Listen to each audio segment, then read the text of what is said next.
All right. Hello, everyone. This is week 8. Welcome. Glad y'all have lasted this long. Super cool. Um, I do want to show what's behind me. So this is a computer-generated design of the Golden Gate Bridge. There's a lot of information put into this program, AutoCAD, or I don't know if that's the name of the program. Um, but essentially, this is what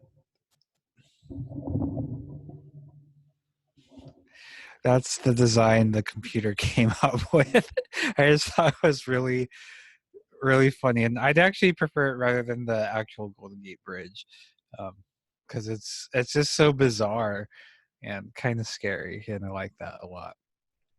All right, so today's mostly how do you say it?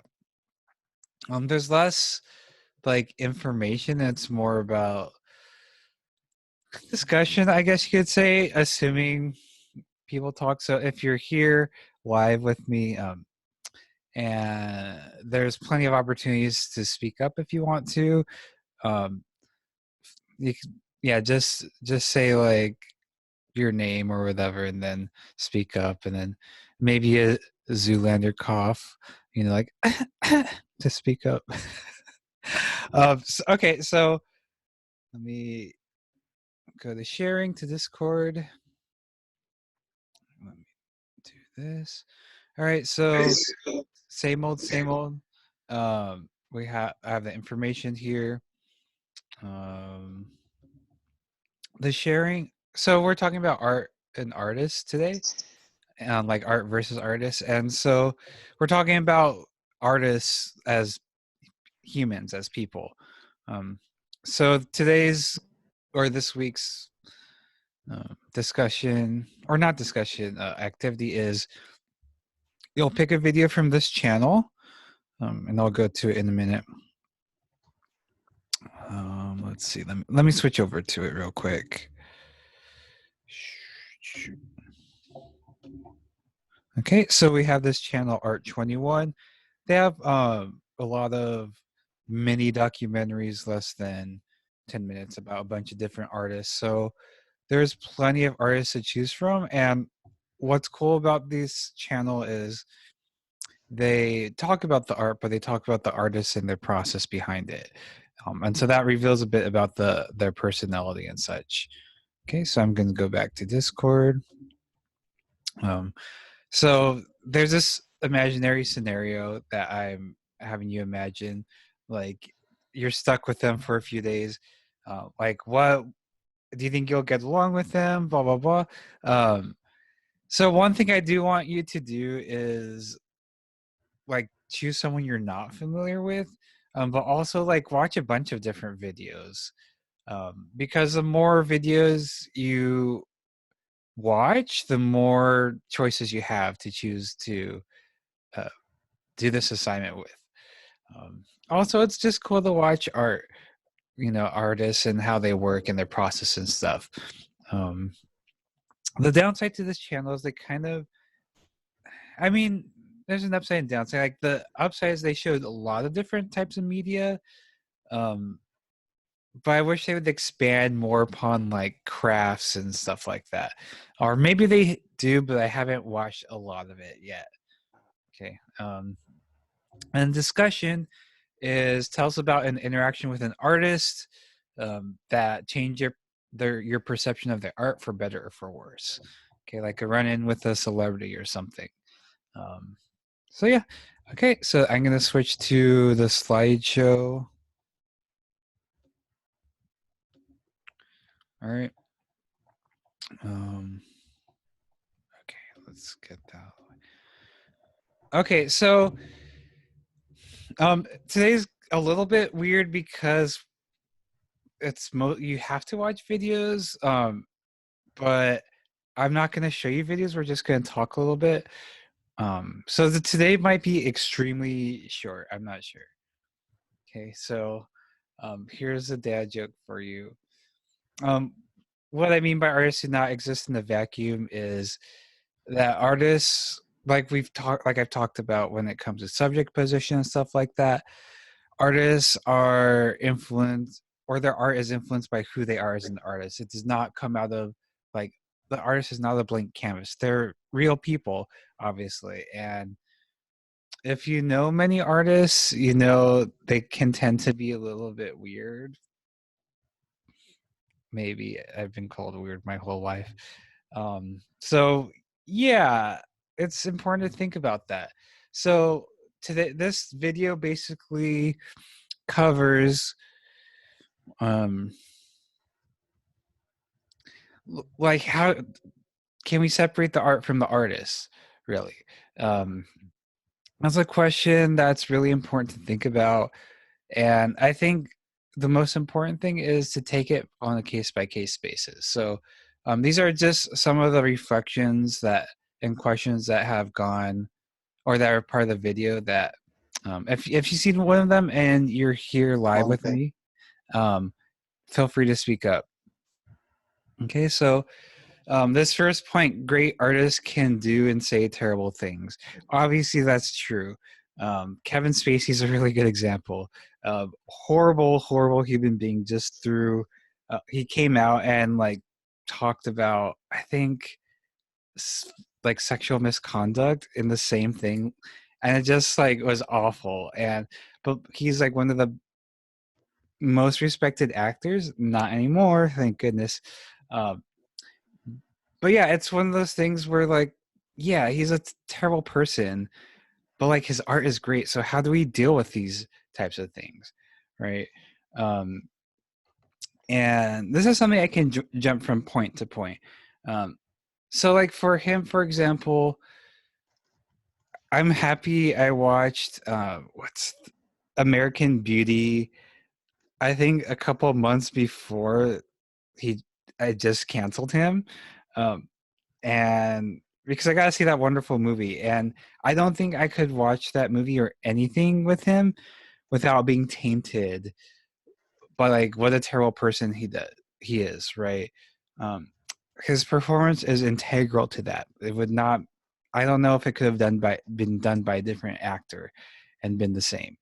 So it's one of those things where I just cannot watch this anymore, because I know about him, and that just kind of ruins things for me, right? However, there's a lot of nuance to what we can, like, when it comes to canceling things, right?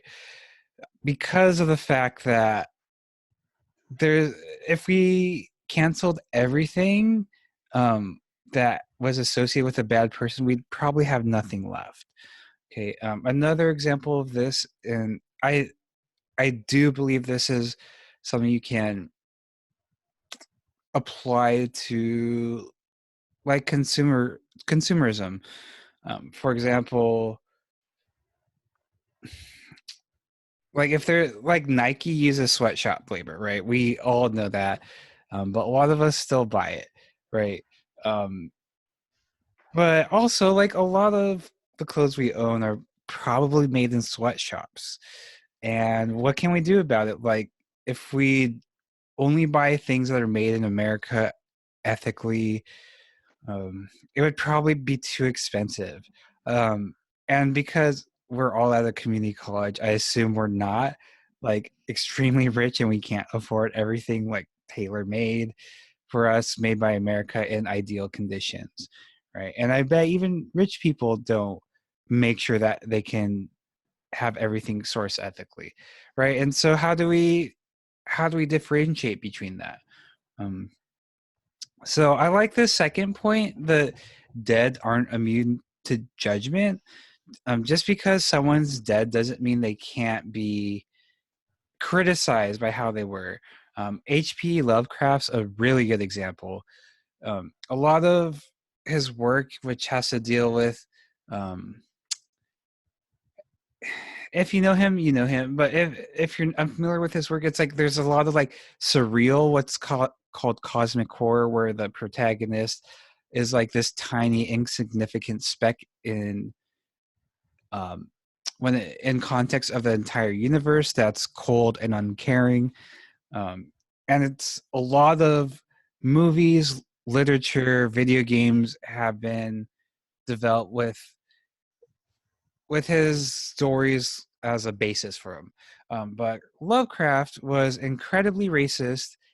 Even people at the time considered him to be very racist, which was early 1900s. I can never remember if that's like the 19th or the 20th century. Um, but yeah, he is also like very anti-Semitic and married a Jewish woman and divorced her because she was Jewish, which doesn't make sense. But it's one of those things where like he was just a terrible person. You have to take everything um, he does with a grain of salt. Like a lot of the monsters in his stories are probably allegories of people of color, you know, and like making them into monsters essentially is really gross. And so what do we do with this information, right? Um, by the way, if anyone's here in the live chat, feel free to like jump in anytime you want to. And I'll ask a couple questions at the end of this too. So yeah, so like that's one of those things like, well, what can we do? So one solution that I've heard is yeah, we can be inspired by him and like acknowledge that I was inspired by him, but like let's make it our own thing. Let's divorce it from the racism. Let's turn that into something different and something positive. Um, for example, I use the word queer to describe myself. That was once a slur against non-heteronormative people, but now like we've reclaimed it as a positive thing, right? And so it's just like, yeah, we're queer. What about it? You know? So I think it's really important to take things that are negative and things that you don't like and see like what can you make out of it that's positive and like for example anti-racist, right? um so I've not come across like explicitly like anti-racist Lovecraft inspired works. I'm sure there's some out there, but it's pretty common knowledge that he was a terrible person. um so yeah, but also there's a lot of art out there that doesn't like really address that, it just uses his stuff, which in some way it's kind of cool in a sense because of the fact that they're just not acknowledging him as a person. They're taking his property and using it however they want. But also there might be some kind of responsibility on like maybe the artist of whoever made this Lovecraft inspired work should address this in some way. I don't know. There's no easy answer to that. Artists should do whatever they want, but they should know the source material they're pulling from. Maybe it's in the README document in the game. That's that's probably an outdated reference at README documents. I am old. But also this goes now I'm here. This also goes the other way. Like sometimes knowing an artist personality will make the artwork even better than it already was, right? There's been plenty of instances like this for me. uh, a lot of it, so I go to a lot of shows and music shows, concerts, gigs um, that are pretty small scale because I can't afford like big concerts. um, and many of those times I actually prefer those smaller experiences because I can go up and talk to the artist afterwards. And what's cool about that is I could like just say like, hey, I really appreciate the music you've done, you know, it's enriched my life or something like that, you know. And most of the time they're just like super, they're like grateful about it. Oh my god, sorry, I forgot to turn off my phone. um yeah, a lot of the times they're super grateful about it. And to me, when I listen to that music again, it really enhances the experience of like, oh yeah, this person was really awesome to me, which is especially true when it's like really dark and depressing music, and the person turns out to be like this really nice, warm human being, and it just enhances it for me, right? Or you find out like, for example, I just found this out about Eminem. Um, like he's a low key like super good at philanthropy. Like he donates a lot of money, but doesn't like brag about it, which is awesome. It's one thing to like donate a bunch of money, but if you brag about that's just eh, eh, yeah, no, that's just kind of selfish and trying to boost your own ego. So yeah, like um, Guy Fieri is really good with that too. Those two people are like awesome when it comes to that. Okay. This next point: what happens when the artist apologizes and admits a mistake? Like, what if they apologize for their past behavior? Can we forgive them for that? Um, that's definitely, in my opinion, something that's a case by case basis, right? Because if they've like killed someone, that might not be as excusable. I'm kind of not down with murder, honestly. Um, but if it's something minor and like they truly learn from their mistakes, sure. But sometimes artists, when they make a mistake and they apologize for it, they give what's called a non-apology, which is essentially like some PR BS where it seems like they're apologizing, but they're really not. They're like, "Oh, I'm sorry you feel offended. I didn't mean for that." Like that doesn't mean anything. Um, and just dodging the entire uh point of it, which is taking responsibility for your actions. Like it's best when someone owns up to their mistakes, um, and like says something like, I had no idea I was doing this. Like people have talked to me, and I understand like what I've done to hurt people. When it's something like that, that feels more genuine. But when it's just something, again, like, I'm sorry you feel offended. That wasn't my intention. That's just completely dodging it. That's putting the responsibility on the people who they hurt, right? So again, that's something to take by case basis. And how you contribute, support these people. Like, do you still buy their music afterwards? Do you still like watch the movies they made? That's a tough one. Actually, I'll talk about that more because there's another article that references that. Should we keep the art that's tainted? Like, if there's this bad artist who makes great art, um, in my opinion, you shouldn't get rid of it. Um, totally. If it's something that's extremely xenophobic and horrible, xenophobia meaning hatred or fear of people different than you or things different than you. If it's something that's like truly bad, like Disney Plus does not allow Song of the South on their network or whatever it's called app, uh, because it's incredibly racist apparently, and they don't want people to see it.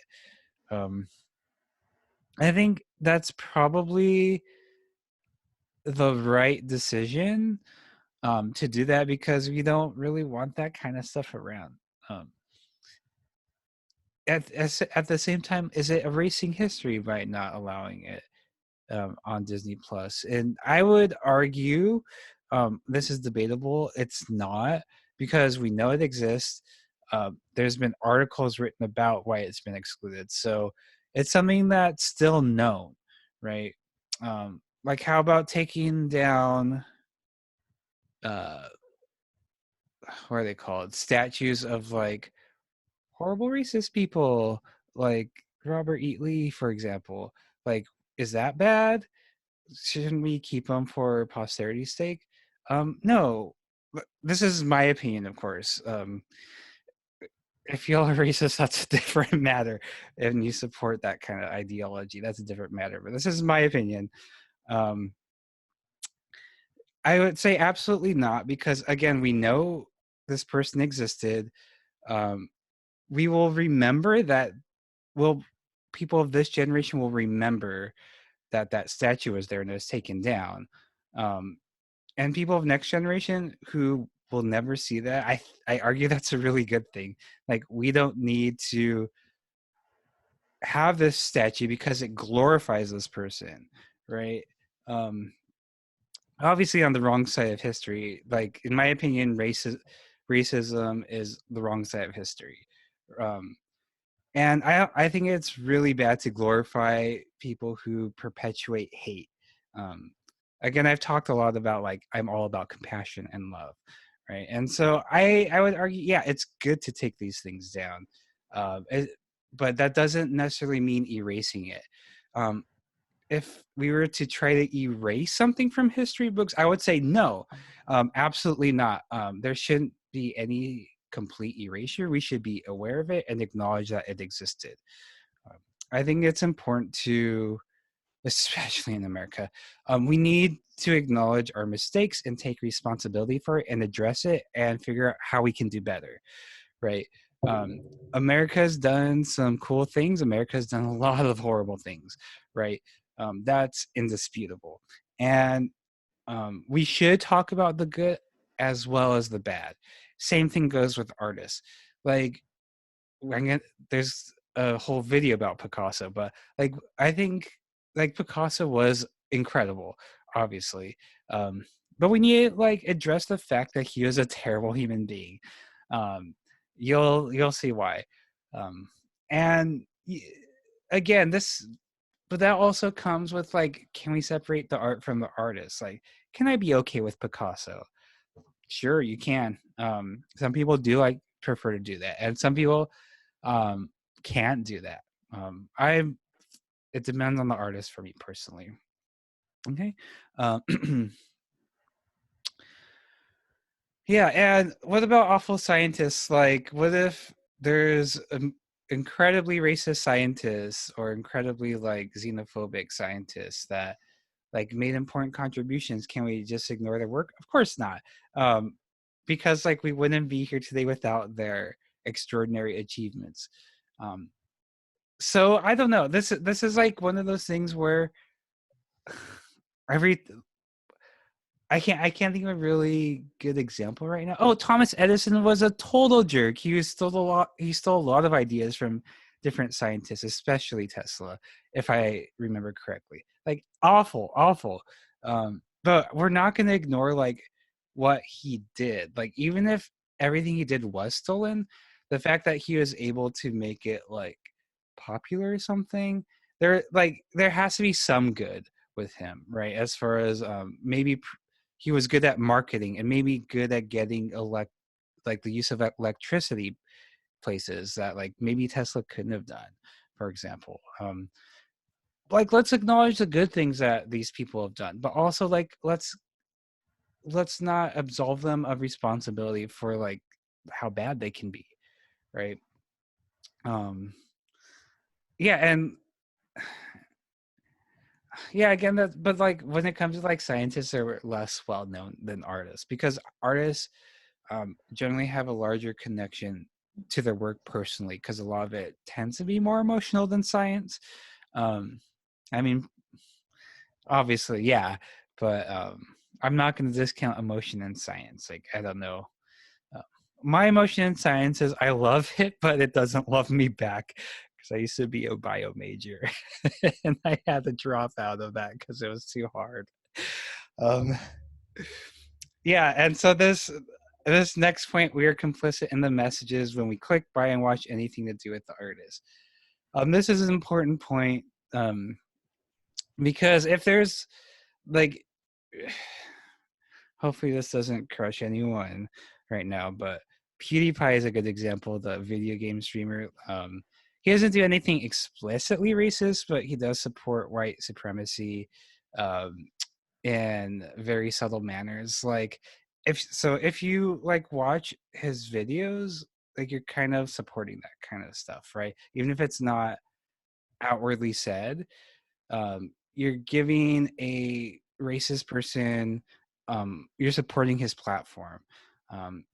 a personal example for me is Chick-fil-A. I will never eat at Chick-fil-A or Hobby Lobby because they're anti-LGBTQIA plus, and I don't want to support an organization who essentially wants me and like people like me to not exist essentially.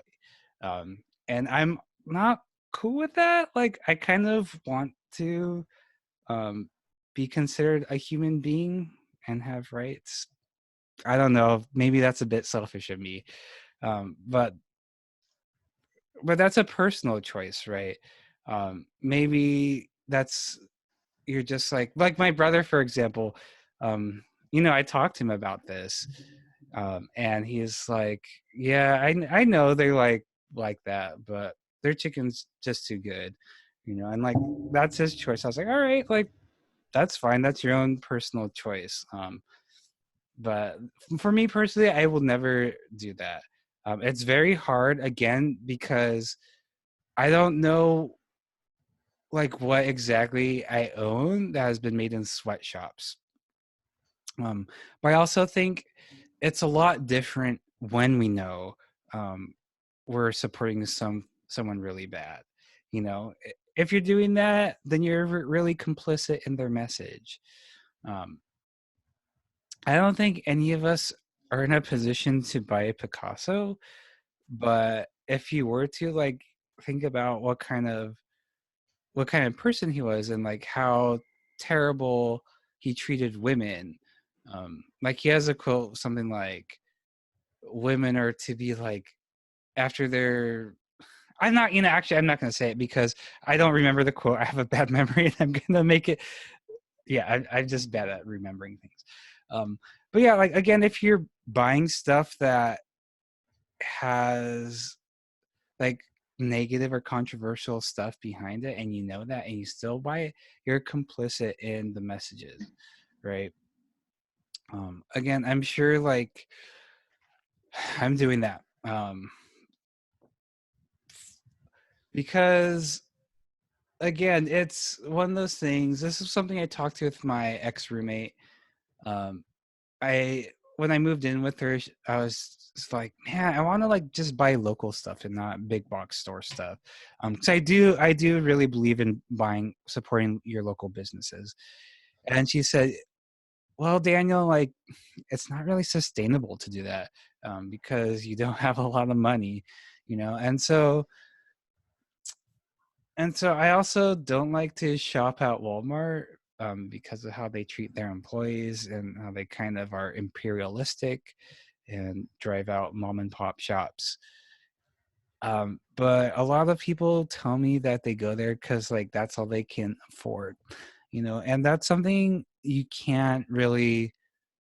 I can't fault people for, honestly. Like I just flat out refuse to like get something if that's the only place that has it, um, or I'll order it from eBay. I also don't order from Amazon because they treat the workers awful, the warehouse workers. So I'm not ordering there until they improve the conditions. So again, this does make life harder. Like I don't order from Amazon. Um, I've been ordering from eBay instead, and I shop locally, which is more expensive, but to me, that's worth it. To other people, that might not really matter that much, you know. And again, I'm not judging anyone for like what you pick and choose, what you want to do, and pardon me, what you don't, right? If you are supporting like a hate group, please don't tell me. I don't want to know. Because I will judge you if you do that. Okay, and good art doesn't necessarily come at the expense of being decent. I'll talk about that more after this next thing. So there's um, this article called "What Do We Do with the Art of Monstrous Men?" So this is an extremely optional reading because it's about Woody Allen and his relationship with an underage girl that he eventually married and had relations with. So, and there's like kind of explicit talk about it. Um, so I'm so if you're uncomfortable with any of that, do not read that at all. But to me, the reason I have it up here is because it's a really great written piece of self-doubt, of like, okay, like I know Woody Allen is a person and he makes extremely great films. Like, how am I going to grapple with this? Like, what am I going to do about this? Should I just not watch him anymore? Um, can I watch some of his movies and maybe not some others?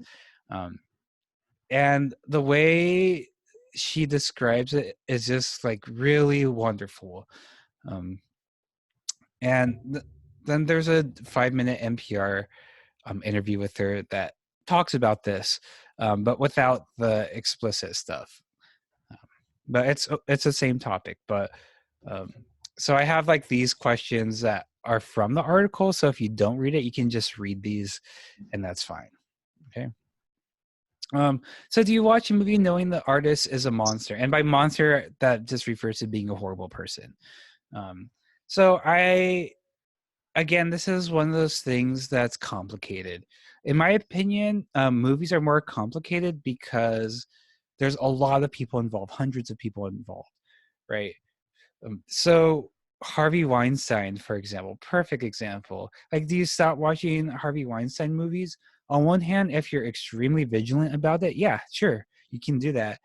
However, that's also ignoring um, like the work that other people did. Like, but maybe they weren't complicit in what he was doing. Maybe they didn't know what he was doing and they still made it, or maybe they did know it and they still made it. Does that change things? Right, when it's a group effort, how does that change how it affects your perception?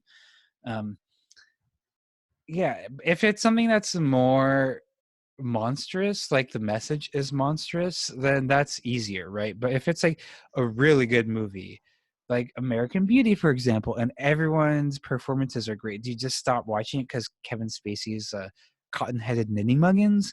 um that's up to you, and that complicates things, right? um is it bad to pay and support the artist in one anyway?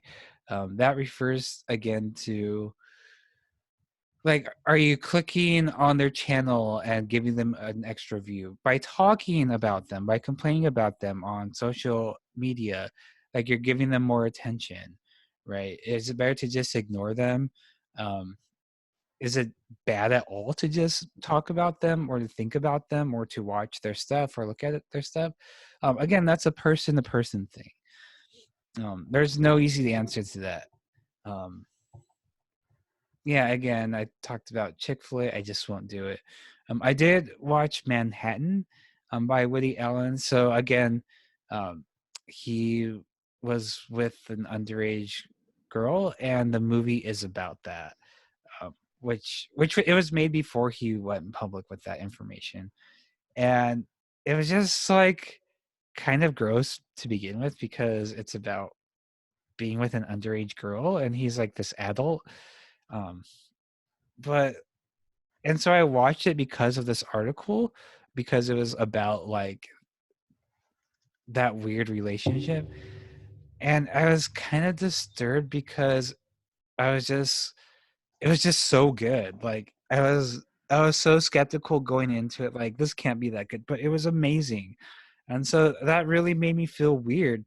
Like, I don't know what to do since I really liked it. I'm probably never going to watch it again, um because knowing of how awful it is. But yeah, I don't know. It's complicated. Do geniuses get a pass? I think the whole thing about geniuses is a myth. There's people who are more talented or more tuned into what they're doing, but I don't know about the concept of geniuses. I would say no, geniuses don't get a pass. Just toss them. They're terrible people. They're terrible people.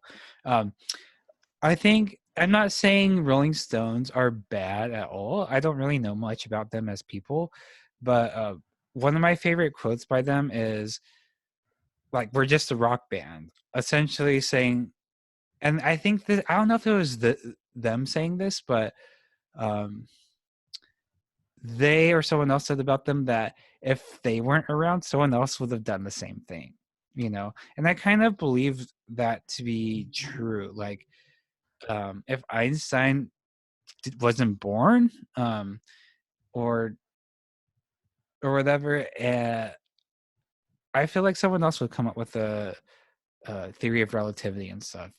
Um, yeah, I don't think like, and so in that case, I think there could be better people that come along, like Tesla. Like, I wish he would have, been hailed as like this king of electricity or whatever. But that's the way the cookie crumbles in the jungle. Whoever has the most connections, best business sense, that's who wins. Unfortunately. Is it fair to cancel these monsters? What about these works? Same thing. Again, like, I disagree with if anyone says like we need to just erase all Woody Allen movies from existence. No, we need to keep that and like hold him responsible for what he's done. Blah blah blah. This is a really interesting point that I never thought about. Art making is selfish. It turns you into a monster. Like in the article, the artist talks about herself as a monster because, or she questions, is she a monster because she's taking time away from her family to write, to be creative. Um, and my personal experience with that is like I have friends who want to hang out like that. Let's just assume this was pre-coronavirus. So I have friends who want to hang out, and they're not creative people necessarily. They're more social. Where I would see like, man, I just want to make art right now. I don't want to hang out with this person, even though I told them on a few days ago that I would. You know, and so for me, like people wanting to hang out or spend time with me, am I being a monster by not wanting to do that? Am I being a monster by wanting to make art? By It's a solitary activity. I don't like making art with other people. And does that make me a monster for not wanting to spend time for these people? Like, I love the quarantine for that because I can say I can't, um, like I'm living with someone who is high risk for coronavirus. So I use that as a reason. It's true, but also it's easier to just say like, no, I can't hang out, without feeling like a monster. Um, at the same time, like I probably shouldn't feel like a monster for wanting to make art, right? I should just be selfish. But like it would be different if I had kids and a husband or family or whatever, right? Um, yeah. So like, are artists just monsters to begin with? I don't know. And this last point, maybe the monster needs to make himself a great artist to make up for his shortcomings. Um, yeah, I don't know. I don't know if I. That's a weird point. I'm not sure about that, honestly. Because there's horrible people who just don't do anything valuable except suck energy out of people. Um, yeah, and it's. I'd rather like have those people just not make great art so it won't make things complicated, to be honest. Like I've had to kick out people from my life because they're extremely toxic, even though they had like great attributes to them that made me like them and they enriched my life, but they're mostly toxic. So yeah, I just had to get rid of them. And I think that's another thing to do. If sometimes when there is complicated issues like this, maybe it is best to just like cancel Woody Allen personally. Just, you don't even have to tell other people like, I'm never gonna watch Woody Allen again. You can do it on your own, and just never support him. So understand your boundaries and your limits. Here's a really, really good cancel culture debate. Um, so cancel I assumed everyone knew what this was, but cancel culture is basically what I've been talking about. When you cancel someone, that means like that person just isn't relevant anymore. Like they do something bad, so you're just gonna not acknowledge their existence. You're not gonna support them. You hope to wipe them off the face of the earth. So there's really good arguments for and against cancel culture. Things that I haven't considered. I'm neither pro nor anti cancel culture. I think it's a case by case basis, right? And the great thing about this video is they get into the nuances of it, right? Because even though this frames this at them as pro and anti, like on opposite sides, they do agree in some senses and come to middle ground. I think it's a really good video to watch. Okay. So two of the videos from I forget. Two of the videos from above reference this Netflix comedy special called Nanette by Hannah Gadsby. It's amazing. It's about a queer woman who talks about growing up in a homophobic society and how that's affected her, and how like comedy has affected her, and how art history has affected her. And um, the reason that I bring this up in this class is because she specifically addresses Picasso and Van Gogh. That's how you pronounce his name, something like that. I think it's a lot more fun than Van Gogh, but Van Gogh. So, yeah, this is a really good read about it. I definitely recommend watching the whole thing. It's about an hour, but it's extremely optional. If you do watch it, it's very intense. If you don't cry, you're a monster. Not really. It's okay to not have feelings. But yeah, it's very, very, very good. And the way she addresses Picasso and Van Gogh are really, really important. Because she does acknowledge that they are important artists, but also like talks like she doesn't say Van Gogh is a bad person. She talks about mental illness. Um, oopsie daisies. And that brings us to the myth of the tortured artist and the truth of the tortured artist. So this is the first video, and this is the second video. Uh, there's 4 videos by the art assignment this week. Yeah, I love that channel. So myth of the tortured artist. So generally, non-artists think of artists as like really weird people who are different, and they're brilliant and they're geniuses because of their mental illnesses, when that's not necessarily true. There's instances where someone might benefit temporarily from having a mental illness. Like they talk about manic depressiveness in one of the videos, and a musical composer, like when he was in a manic stage where he had a lot of energy, like he composed a lot of works, right?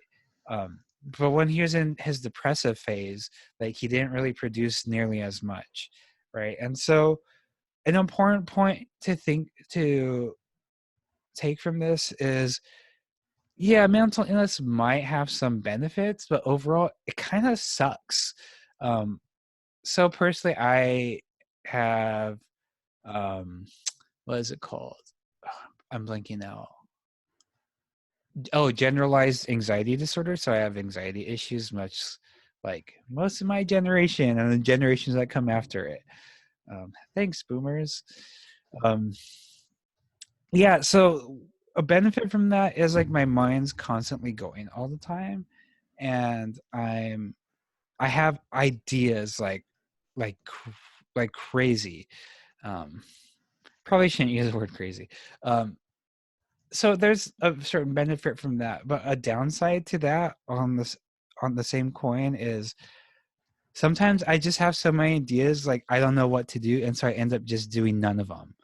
Right? It's choice paralysis. It's what happens when you're looking at Netflix for 20 minutes trying to pick a movie, but you don't know what to pick because there's just too much choice. Like that's an issue. I also have a dysthymia, which is a low level depression, which means um, I I have a little bit of depression a lot of the time, and it rarely like hits hard, but sometimes it does. And in those cases, I just don't feel like doing anything, right? And anxiety and depression like go hand in hand with each other.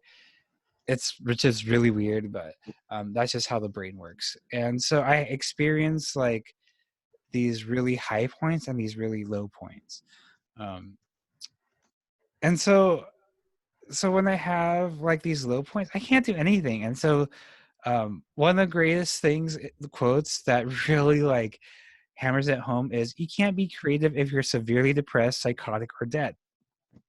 Duh, but people think about tortured artists and like weirdo geniuses, mad scientists as like, oh, these crazy people like who come up with these brilliant plans because they're crazy.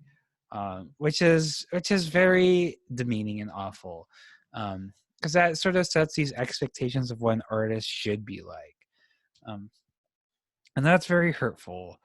Um, because there's a lot of like even keeled people who can function normally in society very well, who make really great art, right? I think it's bad to sort of have these blanket judgments. Another thing that is true with a lot of artists, I feel like, that is certainly true with myself. I'll talk about my experience, and again, it probably applies to a lot of artists. Is that a lot of artists, I'll just talk about it myself. Like I have a very high sensitivity when it comes to like my senses. Like I'm very sensitive: texture, sound, taste, touch, smell, etc. Like probably more than most people. And I say that because I get colder than people easily. I get grossed out by smells. Like extremely easily. Like that's one reason I can never own a pet. Like I cannot deal with the poop. Oh my god. I love like obviously I love pets. I think puppies are adorable, kitties, etc. But I just cannot deal with the poop, right? And so, um, and so what that means is that that people who are more sensitive, not a rule, but tend to be more aware of like patterns and colors and how they go together, right? Um, whereas someone who's less sensitive might focus more on big pictures. Uh, so going back to the example of the white paintings, I'm an extremely sensitive person, which I see as a benefit. It's not great all the time, but as far as white paintings are concerned, like I'm able to like look at the subtleties of the white paintings. One thing I do want to acknowledge with those white paintings is they're probably not good until you see them in person. And I haven't seen any of them in person, but I've seen like textured paintings that are like very minimal. Again, like going back to the Ad Reinhardt example, where it's just a blue canvas with three different shades. Like I'm super sensitive, and I can pick up on like small changes. So those things do make a difference to me. Like I listen to a lot of ambient music with like subtle textures, right? Um, and it's funny. This is like, so, and I feel like people who are sensitive are called pretentious quite often by less sensitive people, because the less sensitive people tend to say like, oh, you're just like pretending this has meaning when there is none, um, which I think is kind of awful. um, yeah, and I acknowledge that I'm a hipster probably because I'm a sensitive person, and I feel like a lot of like stuff I like is probably hipster because it's not like immediate, right? And I'm not saying the stuff I like is any better than non-hipster stuff. 100%, they're equal. They're just different. Whatever. None are better than the other, right? So some people who are less sensitive tend to gravitate more towards things that have more spectacle. Like blockbuster movies, for example. Sometimes it can be a bit overwhelming for me. Like watching superhero movies for 3 hours is like a lot for me, because there's constant bombardment of like loud sounds, loud music, a lot of action. um, like it's just difficult for me to handle. Being in large crowds is difficult for me to handle, whereas people who are more able to who enjoy that stuff probably have less sensitivity with smaller details, but they're able to enjoy less subtle, more pronounced things to a much better degree than I can. Okay. So I really dislike it when people dismiss things as pretentious, because you're not acknowledging the fact that people are different and people have different preferences, you know. Um, and that's not to say that there isn't a bunch of pretentious crap out there. There is, obviously. Um, a lot of There's a lot of contemporary art out there that just quotes dead white men about stuff that's not relevant, but they're talking about this dead white man because it makes their work sound better. So yeah, there's definitely multiple sides to that, and I do want y'all to know that, like, yeah, there's like pretension in the art world, but there's also like a lot of genuine artists who might be making stuff that seems pretentious, but like it actually means a lot to them, and they're extremely sensitive about it, and maybe they can't communicate that well to you, you know. And so they make it only the way that they can. So that's something to keep in mind if you see something pretentious. um, and when it comes to the value of like $100,000 white painting, that's a whole different matter of the art market. That's something you'd blame the art market for, not necessarily the artist. Okay. um, yeah. Okay. And this too, it seems as people place value on hard work. If artwork makes like seems too easy to make, or it looks like it was fun to make, then it's not as good. I completely dislike this, because that kind of invalidates all of my artwork. Because I don't really like making artwork that's hard to make, or that's not fun. It doesn't make me happy. Like, some artists hate their artwork a lot, um, and it's like brilliant stuff. But me, like, I would argue that my artwork's not great. It's just very direct, and I'm trying to make myself happy, and hopefully others, but mostly myself, right? And so if you have these value judgments, um, like, you're kind of like, that's a dismissal of people who are enjoying themselves, right? Um, I had a professor who was one of my favorite professors, but also I couldn't handle him.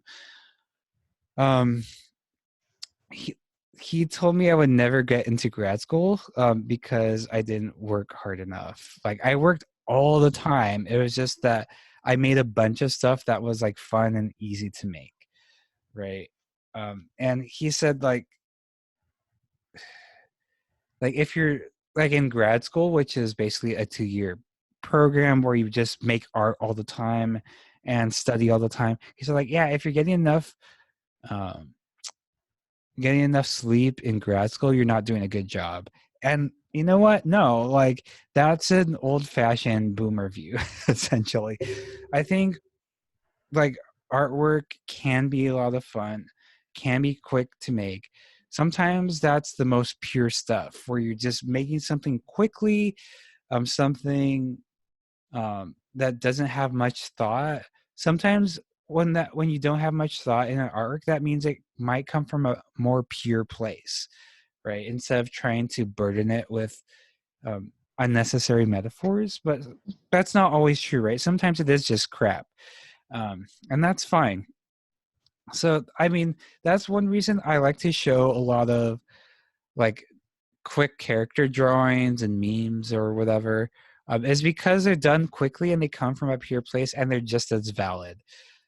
Notice I'm not showing a lot of, or notice the class or the artwork I'm showing is not mostly like old classical paintings that took like days or years to make, because I feel like there's a lot of that in other art classes, and I don't want to elevate those above like memes that are being made today, because they're less relevant than the memes, right?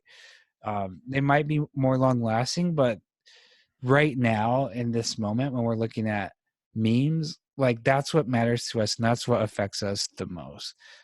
If you're interested in classical paintings, then maybe that will matter more. So it's again dependent on context. Okay.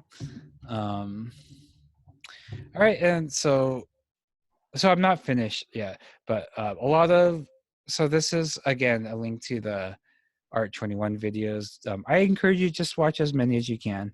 I'll be doing a lot of that today. And here's this documentary called Never Sorry by Ai Weiwei. It's usually something when this class is twice a week. I usually have this show this instead of a class, but I really want to talk about cool stuff. And this is a really, really, really great film. I've watched it probably 10 times and I never get tired of it. It's really cool, like he's a conceptual artist and he uses labor, like other people's labor to help him out, but like in very useful, like loving ways. Like even if you don't agree with his politics necessarily, like think about what he does and how he does it. And just think about like if you're an artist, how could you do something like that's trying to make some change, right? Okay, so I realized I was just kind of talking the whole way through and didn't allow any questions. So I want to ask anyone who's on the live stream right now, is there anything you want to address from this page or any of the other pages? I think I'll explicitly ask a question. So let's see. Yeah, so I mean, I guess that's a question for discussion, but so like does anybody have any experiences where they change their mind with the like learning more about the artist? Go to this view. If you're shy, it's okay. We don't have to talk.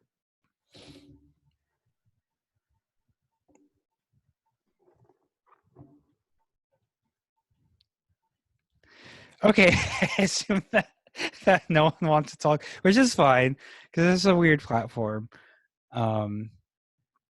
Or anything from any of these other ones?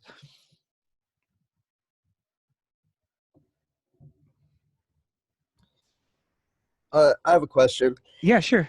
Is Uh, this Will? Quentin. Quentin. So, is this week all about your opinion on the artists themselves, based off of their, or not really looking at their art, or what? That's a good question. So, let me move to me. So essentially, yeah, the artwork does matter. But it's mostly about the artist and that affects how that affects the art. Again, some people can separate the art from the artist, right? You can't ignore how horrible a person is, and still look at the work. Okay, some people just cannot, right? So as far as the assignments, for the discussion, that's all about how the person affected how you view the art, and then the activity, you're not showing the artwork. Um, they're both. Yeah, they're both all about like the artist and not necessarily the art. Um, does that answer your question? Yeah. So I'll just be focusing on the artist this week. Yeah, exactly. Um, thanks for speaking up. Does anyone else have anything to say?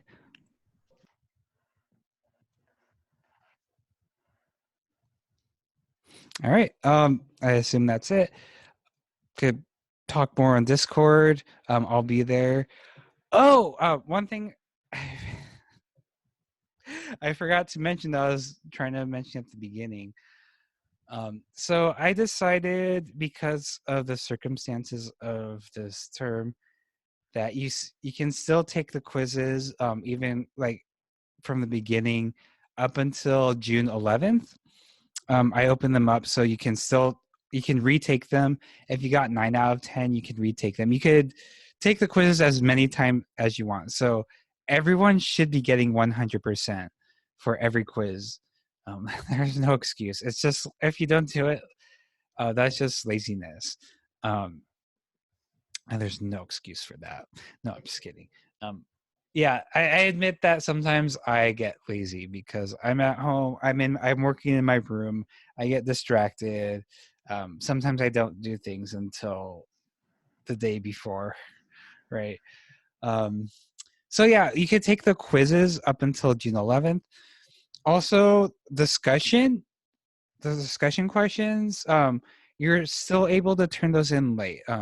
You originally weren't able to, but again, because of the fact that these are special circumstances, and I thought like there would be more interaction discussion, and there really isn't. Like, I'm not blaming y'all. It's just more of like maybe that doesn't really work on Discord because people are on different times, and it's kind of hard to like have an actual discussion. So I decided like, yeah, you can submit discussion contributions late. Um, so you will be marked 10% off, but you can submit those late. So yeah, and you all should have turned in your writing assignments. If you turn it in late, again, it's 90% off. So my internet connection's unstable. Plus, it's 11. I didn't expect to talk this long, but you know me. I'm just blah blah blah blah blah. Um, Even though I'm an introvert, I can talk a lot. So again, thanks for tuning in or watching. Um, I hope a puppy looks at you this week. That's the best charm you can get. So, um, all right, I'll see you on Discord. Toodles.